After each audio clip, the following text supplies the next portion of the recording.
जातीच्या कल्याणासाठी काम केले त्या सर्व मानवाच्या विचाराला विनम्र अभिवादन करते.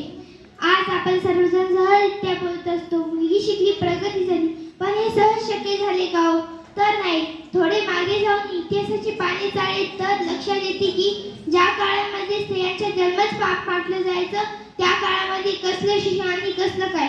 अनंत रूढी परंपरा अंगावर शेण माती दगड झेलून आमच्या शिक्षणाचे दारे उघडे करणारी आशिया खंडातील पहिली महिला म्हणून जिचं नाव घेतलं जाते ती म्हणजे सावित्रीबाई.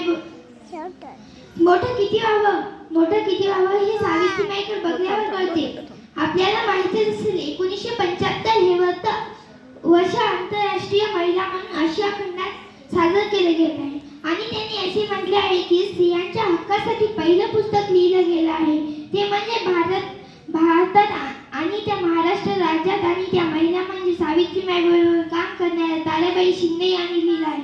अशा अनेक स्त्री पुरुष तुलना आहे, जसे की प्रतिभाताई पाटील व द्रौपदी मुर्मू यांनी राष्ट्रपती पदापर्यंत सर्वात मोठं योगदान सावित्रीबाई फुले यांचं आहे. म्हणून मला असं वाटते, जरी जीवन जगण्यासाठी मला आईच्या गर्भात असताना आईच्या हृदयास माझ्या हृदयास पहिला ठोका मिळाला, तरी पण सर्वच पदावर नेण्यासाठी सावित्रीबाईंचा संघर्ष मिळाला. सावित्रीबाईंचा संघर्ष मला इथे बोलायला सांगितल्याबद्दल मी तुमचे आभार व्यक्त करते. जय हिंद.